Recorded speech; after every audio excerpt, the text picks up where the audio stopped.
Hey guys, what's up? It's Witch Baby, and today we're going to be doing a deep dive on Pluto. It's an anime adapted by Netflix. I know it's based off of a huge manga that's widely known as accepted as a top 10 sci-fi series, but I've never read the manga and I've always been a big fan of sci-fi, so today I'm gonna do a deep dive on Pluto. Excuse me, I'm doing a deep dive on Pluto. I've never read the manga. This is my first time doing anything like this as well. So any and all feedback will be uh, much appreciated and accepted. But yeah, so let's just dive right in. Pluto starts off with an interesting vibe. We see Gazikt, our main character, and his wife, which immediately has me thinking about the emotions within robots and how exactly he got married. I'm not fully sure right away if they can love or if they were paired up. All I know is Gazikt is that boy. Once that hand turned into the Cannon Blaster 3 Thou Wow, I knew it was up for whoever he was chasing. But he didn't stand a chance. He tried to hit him with the pole. Bing! He ate that. Too easy. And that's when they use that scene to tell us that robots can't kill, which obviously is going to be a big part coming up in the show, so we need to know that. But yeah, moving on, then he pulls up on the wife of the constable bot who offers him tea, but says he would pretend to just enjoy it, which I thought was weird because how do you have a wife but you can't drink tea? So this is making me step back on the capability of these robots, and I don't know if I'm thinking too far into it, but I'm just like, if you can feel like something like love, then I feel like a nigga should be able to drink a wee bit of tea or water with some flavor. I don't know. Maybe I'm thinking too hard. I don't know, but yeah, I don't know, maybe I'm tripping, but that didn't compute. But the same scene gave us a gem and another hint at the emotions of robots, because Gazik then asked the wife if she would like him to delete the memories of her dead robot husband, where she says, no, please, I would love to keep them, meaning that she must feel very strongly about her husband for sure. And I think this is going to be a theme that we're going to keep seeing throughout this show, is this push and pull of emotions and what can the robots feel, what can't they feel. At least that's the vibe that I've been given so far. So just moving on with that, we then get to the scene where Mont Blanc's creator was speaking about him with Gazikt, and they pan down to the construction workers on this monument, and it shows that they truly cared about him. Truly, I mean, they're crying while they're building this monument, you know, and the creator's saying it. He's like, hundreds, no, tens of thousands of people will flock here, all for my boy, to memorize my boy. And the way that he speaks about the robot as if it's his son, again, just shows that there's truly some type of connection between at least certain groups and certain robots. And Mont Blanc definitely seems like one of those robots that was just truly revered. So again, after that, we go straight to the checkup, which again, back to that last note, it kind of shows us again, because the doctor says, yeah, I was looking at the news when they were talking about Mont Blanc, and I had to I hope I'm pronouncing that right, and he's like, and I had to turn it off before I would cry. So again, that just goes deeper on that point.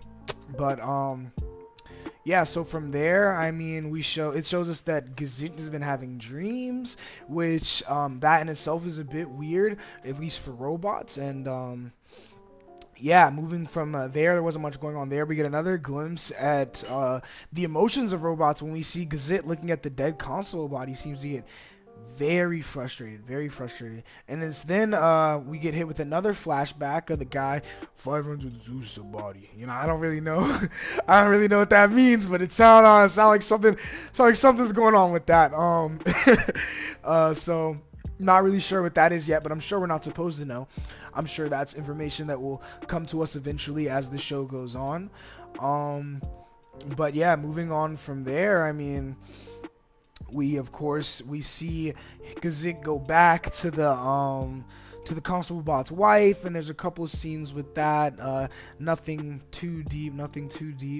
I should add that I love the sci-fi look of the city and the cars. Like, it all feels so, I don't know, it feels like future-y, of course, but it's also grounded. It's realistic. Like, oh, this looks a little different from today, but it doesn't look too far off that I can't imagine myself in this world. But after that, let's see. After that, we meet Brow, the robot who killed, even though it's against how they're made. And that, I kind of really like that scene. I liked Brow's kind of, I don't know. I like this dark, mysterious vibe. It's kind of giving off this all-knowing, like he knows more than he should. I'm willing to bet right now. I'm willing to bet that we're gonna come back to him later on in the show. I imagine he has more answers than he's letting off right now. So I definitely think that'll be something. But yeah, from there, I mean, oh, also it was interesting knowing that he says he killed and they were looking through his AI for some sort of defect, but his AI was flawless. So I wasn't really sure what to make of that, but I knew it was something to be noted. So that was something I jotted down as I saw it. But after this meeting, we get to the true GOAT of the episode, North number 2. And oh man, I don't even know what to say. This is where the episode truly picks up, in my opinion. I was truly moved by this half of the episode. We start off meeting North number 2 and Sir Duncan, who starts off as an absolute asshole, of course, but he just does everything he can to piss off North number 2 and to kind of drive him away. You know, the Duncan that we meet at that part of the episode is very rude, bitter, seemingly no reason at all.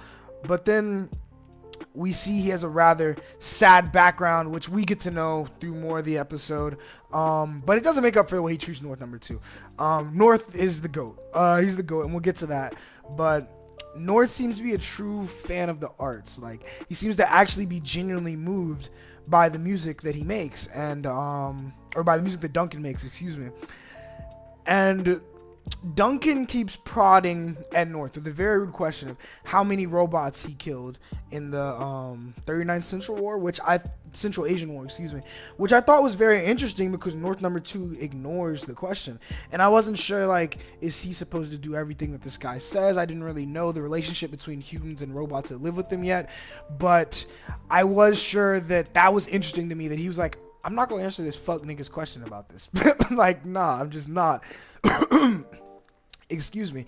But even while he persists, you know, I truly didn't realize how bitter Duncan was until the moment he says he could have got mechanical eyes, because Duncan is blind, by the way, and he said he could have got mechanical eyes put in if that's what he needs to see. He'd rather not. He said he'd rather not rely on a machine to see. So he's walking around his studio, this big mansion, blind as hell. Which is crazy to me if you have the choice to see, but hey, this is Duncan, and it had me questioning, like, what's got this nigga so mad? What's got him so bitter? And we kind of get into that as we see more of Duncan's backstory and how his mom left him and this, that, and the third, and he gets sent off to this boys' school and he keeps trying to learn more music, but his eyesight's going and going and going, and he's all boo-hoo, whatever, nigga. You know what I'm saying? We're not really worried about that. I'm sorry. You're treating North number 2 like he's some little, you know what I mean? But he's not that.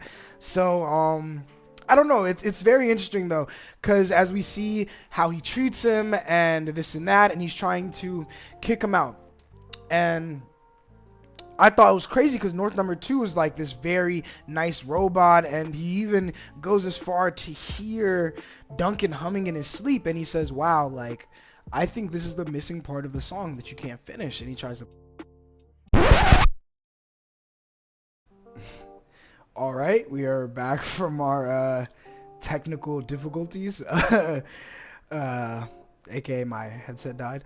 But I think at that point when we cut off, I was just trying to get across the point that North 2 and Duncan, I was getting into their relationship, and I was saying that North number 2 tries to tell Duncan, like, I believe I can play for you the missing part of the song, which upsets Duncan even more, though North is just being helpful. And Duncan later hears North number 2 having a nightmare, which is an interesting scene because for us viewers, because it shows that Duncan is a bit ignorant in his knowledge of robots, and it's almost like he's thinking, damn, he like me for real, like something of that nature. Like, you know, he looks at him having a nightmare and he's kind of just like, damn, like that's some shit I be on. That's what I be on. I be having nightmares for real. Like, and I don't know. The next morning, he seems almost a little sad that he drove off North number 2, but it doesn't seem to fully affect him too much. But we then see North comes back with news from Duncan's hometown that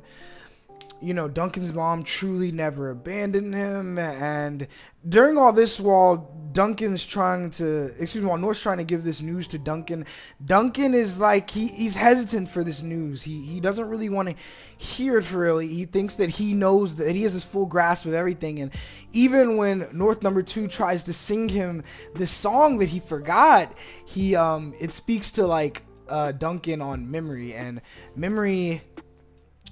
It's an interesting thing for this scene. It's kind of okay, in my opinion. This scene shows us two things, right? It shows us that North number 2's commitment to getting Duncan to like him and to teach him piano, and to not wanting to go back to the battlefield. And it also shows how memory can be a curse and a gift at the same time, because while North number 2 is trying to explain to Duncan what happened to him in the song, Duncan's screaming at him, and he's all like, you wouldn't know, like, we're meant to not remember everything and forget this, that, and third. And that shit gets shut up quick once North number 2 actually starts singing him the song and letting him know your mother never really abandoned you, and this is the song you guys used to play, and this is what's missing from the song you're trying to create. And it's this beautiful thing, because it got you thinking, like, memory can be a curse and a gift. Like, yeah, you think it's great that North number 2 can remember all these things, this, that, and the third, but also it can be a curse in the fact, sorry, I thought I heard something. It can be a curse in the fact that he can't forget anything that happened on that battlefield and the amount of people that he had to kill. But this scene was just beautiful because it shows like Duncan finally breaking down and accepting North number 2 as this nice, beautiful, kind robot. And I almost cry when he says, and I almost do cry again for real at the end of this episode, but we'll get there. When he looks at him, he goes, please, like, I'll teach you how to play the piano, just never return to the battlefield. And I'm like, I can feel that in my heart. Like, never return to the battlefield. We don't want to see that side of you. Nobody should know that side of you, because that shouldn't be a side of you. You should be here. Stay with me. And it's so sad because we get to the part, of course, when the storm is coming and North number 2 tells Duncan, of course, the season passes by then now, so you can tell he's been practicing piano. They've grown to love each other. And yeah, North number 2 is just like, hey, wait here, I'll be right back. I can sense something in the sky. It's an assailant coming straight towards us. And I'm not gonna lie, I had high hopes. I said maybe this nigga does his thing, maybe he comes out there, boxes the storm, comes back. But once he kicked off them robo legs, like once he kicked off them robo legs and boosted up into the air, I said, nah, he ain't coming back. I said, he ain't coming back. Because there's one thing about anime is niggas don't just immediately power up with no type of talking about it or intro to the power up unless they're about to get maxed out. Doesn't matter the anime. If you just power up on go without saying anything, you're getting maxed out. Bye-bye. Going to the gulag. GG's. Go next type shit. Like, nothing else to it. So yeah, that was just crazy. And then for him to go up there and be humming the song, singing, and of course Duncan comes out onto the terrace and he can't see what's going on up there, but he's like, I can hear you, my boy. I can hear you. It's truly it's beautiful. And that last half of the episode is just beautiful altogether. The way that the writing is, I kind of want to see the manga so I can see the paneling and how it worked, but hearing him up there with the opera, and you just know that streak coming back down to earth is him, like, or at least the scraps from him. And it's sad, it's beautiful, and I think it's setting the tone for what to expect further from this anime. But with that, I believe that's the whole episode. I don't know. This is my first time doing this. Any feedback on this deep dive would be greatly appreciated. I'm going to be doing a lot more of these. But yeah, Switch baby, it's been fun, and peace out.